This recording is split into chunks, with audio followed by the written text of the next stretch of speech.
আচ্ছা, এই যে এ আর এ লিখেছিলাম, আমরা বলি লেজা, হেলা, হেলা বলি তো, এইগুলোই উচ্চারণ করি, কিন্তু বলি শ্রেয়। কেন বলি সেটা হচ্ছে, প্রথমে হচ্ছে একারটা কেন হয় আগে জেনে, এটাকে এই উচ্চারণ করছি কেন সেটারও একটা কারণ আছে। কেন উচ্চারণ করছি?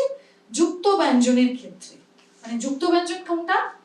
শ্রেয় একটা যুক্তাক্ষর তো, তালব্যস্বয় রফলা, ঠিক আছে, এরকম কোন একটা শব্দ, প্রেরণা, এগুলো কিন্তু সবসময় একার উচ্চারণ হচ্ছে। ক্লিয়ার? যেমন একটা শব্দ নিয়ে আমরা খুব করি, যেমন জন্মান্তর কবিতায় আছে না আমাদের, জন্মান্তর কবিতার ক্ষেত্রে আমরা কি বলি? হ্যারো মাঠের পথে ধেনু চলে উড়িয়ে গোখুর রেণু, হ্যারো মাঠের পথে ধেনু চলে উড়িয়ে গোখুর রেণু। ওখানে দেখো ধেনু, রেণু, এগুলোর ক্ষেত্রে ঠিক অয়ের মতো, অ যেভাবে বলছিলাম না, হর্ষ উকার দীর্ঘ উকার থাকলে এ অ উচ্চারণ, অটাকে ও উচ্চারণ হয়, এক্ষেত্রে এ উচ্চারণ হচ্ছে, ঠিক আছে। কিন্তু যেখানে নেই সেক্ষেত্রে আমি কি বললাম? হ্যারো, হেরো নয়। হেরো শব্দটা কিন্তু অন্যভাবে ইউজ হয়, এবং সেটা হচ্ছে এটা একটা অপভ্রংশ, যেটাকে বলে হেরো মানে হেরে গেছে যে, সেই অর্থে। কিন্তু যখন হেরা অর্থাৎ দেখা, একটা ধাতু তো, ধাতু থেকে আসছে জিনিসটা তৈরি হচ্ছে, শব্দটা তৈরি হচ্ছে, তখন কিন্তু হ্যারো। যেমন ধরো ফেনা, আর যখন হর্ষই এসে গেছে ফেনিল। ক্লিয়ার হলো? হয়নি।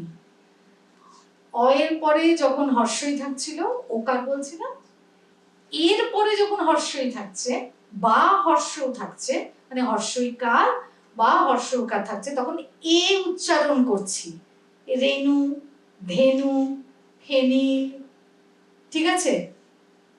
ক্লিয়ার হয়েছে? এবার ক্লিয়ার হয়েছে?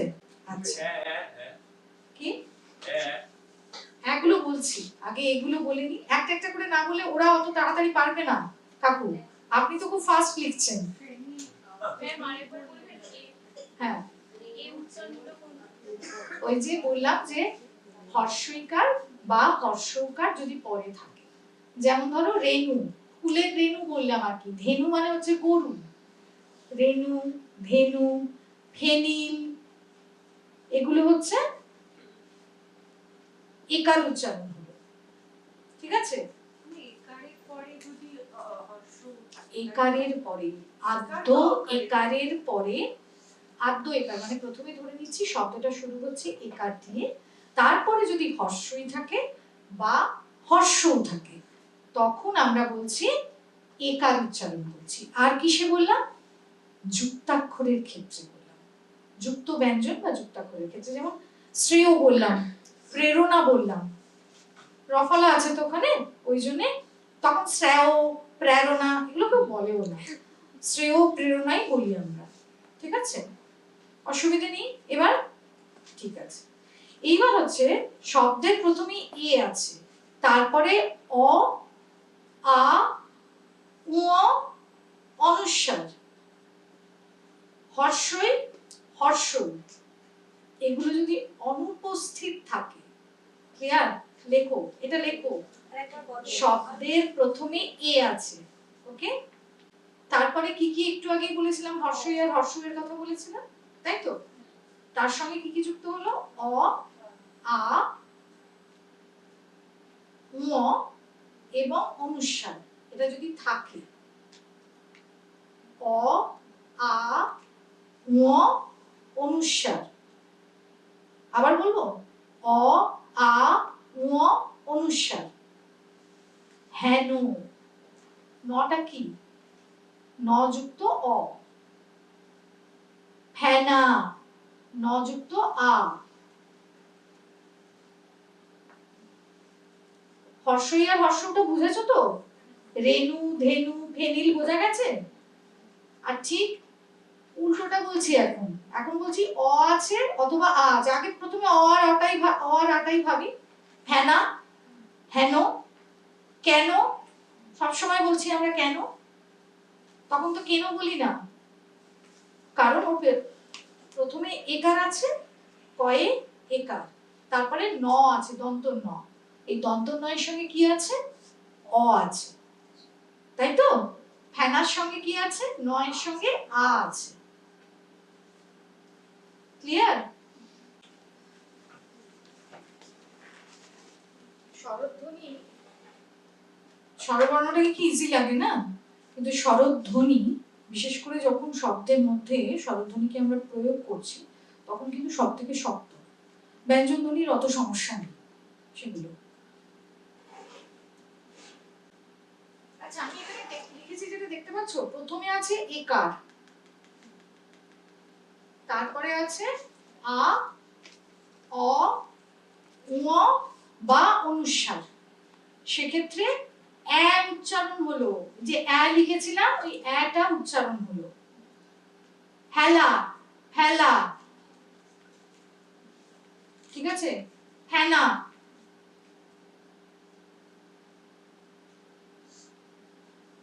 হুতে এবং অনুস্বার দিয়ে, উ এবং অনুস্বার, হ্যাঁ এটা যদি এর পরে থাকে তাহলে কি হবে শব্দ? তাহলে এ হবে। না একটু শব্দ বলুন। শব্দ লাগবে, চ্যাংড়া।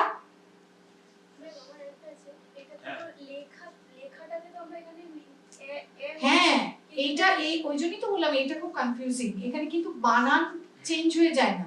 এখন ব্যাংটা কিন্তু একার নয়, ওখানে জফলাই আছে, কিন্তু যখন চেংড়া, ওই যে চয়ে একা লেখে ওইটা এ উচ্চারণ হয় বলে এখন চ্যাংড়া হয়ে গেছে। বুঝতে পেরেছো? এইটা যে চেঞ্জ হয়েছে সেটা কিন্তু উচ্চারণ থেকে চেঞ্জ হয়েছে।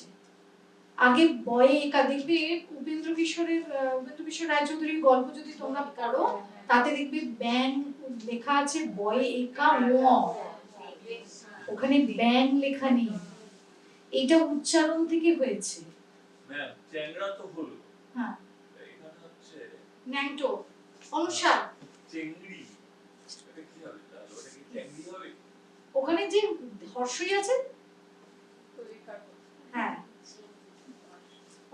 অনেকগুলো জিনিস আমাদের একসাথে ফলো করতে হবে, না হলে কিন্তু হবে না। এটা খুব ইম্পর্টেন্ট। হ্যাঁ আচ্ছা, তারপরে আমি ওগুলো হেলা ফেলা বললাম, এগুলো বললাম। আ প্রত্যয় থাকলে, আর প্রত্যয় আর যাচ্ছি না, খুব চাপ হয়ে যাবে। হ্যাঁ আযুক্ত শব্দ থাকলে হবে আর কি, মানে আযুক্ত বর্ণ থাকলে হবে, হেলা ফেলা এগুলো বললাম। আচ্ছা হেরিলাম, এখানে আমি এই শব্দগুলো কেন তুলে বলছি তার কারণ আছে। এগুলো না আমরা ভীষণভাবে কবিতাতে ব্যবহার করি, যেমন ধরো রবীন্দ্র কাব্যে বিশেষ করে হেরিলাম, হয়কা রয় হস্য, তখন হয়ে গেল হেরিলাম, হেরিনু, কিন্তু হ্যারো, ঠিক আছে? হর্ষই আছে বলে আমি হেরিলাম বানানটাকে একটু দেখি, হয়কা রয় হস্যই লয়াকা ম, হয়কা রয় হস্যই দন্তের নয় হস্য, হেরিনু, তাহলে হেরিনু, হেরিলাম, ওখানে হ্যারিলাম, হ্যারিনু নয়, আবার হেরো নয়, হেরো মাঠের পথে ধেনু নয়, হেরো মাঠের পথে ধেনু, কারে হেরিলাম। ক্লিয়ার?